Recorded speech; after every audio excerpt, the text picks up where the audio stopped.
Hello everyone, my name is Ronak and you're watching VectoArt. So in today's video, I'm going to walk you through creating, publishing, installing and running a WinUI3 application. So without any further ado, let's get started. And yes, if you haven't subscribed to my channel, please do subscribe to my channel. It means a lot. So if you start by creating a new project, you will see this blank packaged WinUI app. So if you do not see it in your recent templates, or if you search for it, if you do not find it in the templates, you can please check out my previous videos. I will leave in a link in the description. It will explain how to install this Windows App SDK project in your Visual Studio 2022. So moving on, let's create this and give this project a name, and let's get started with this new application. So here it is asking me to select the target version of SDK. Here I am selecting this version. Make sure you select this or the higher version.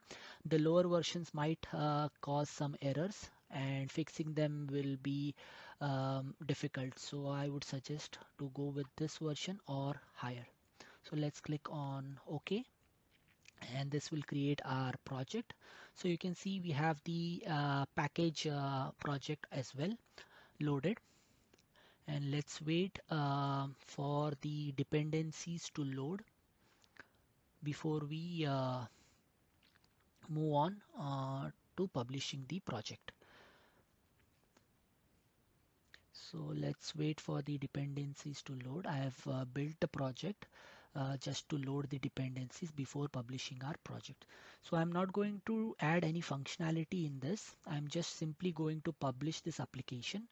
So let's wait for the dependencies, and the dependencies are now loaded. So let's go ahead and publish our project by selecting or right clicking on the package application and selecting publish, create app packages.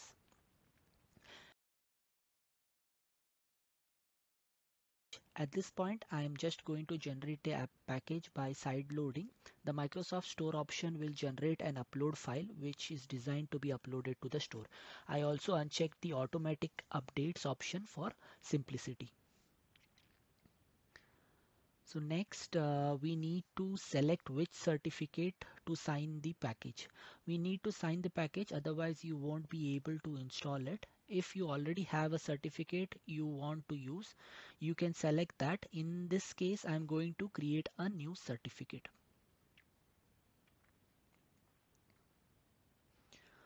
So after creating the new certificate, you need to click on the trust button. So let's first create this. I'm not going to provide any passwords here.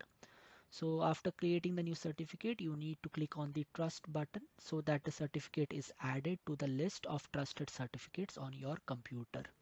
This is required so that you can install the application. We then need to pick which platform we want to build for.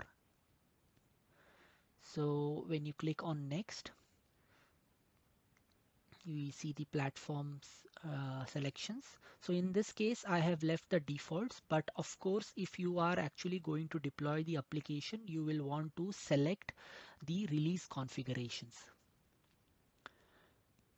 So after next, we have to click on the create.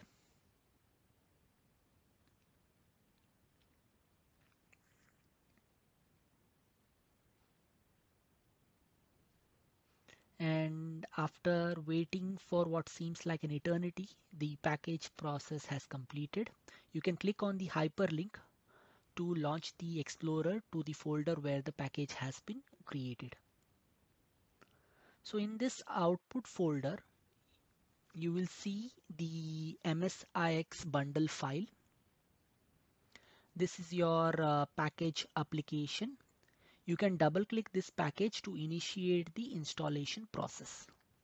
Click on the install button once the um, installer is launched. So click on the install button to proceed. Note that you will likely see this warning indicating that the dependencies haven't been installed. This is normally taken care by the store. To address this issue, you can either run the install.sh PS PowerShell script, or you can navigate to the dependencies folder and manually install each of the dependencies. So if I go back to my folder, you can see there is this dependencies folder, and you can manually install the dependencies available in this dependencies folder, or you can go back to the main folder and you can install the PowerShell script using the PowerShell. So hope you all liked watching this video. If you do, please do subscribe to my channel and stay tuned for more such videos. Thank you.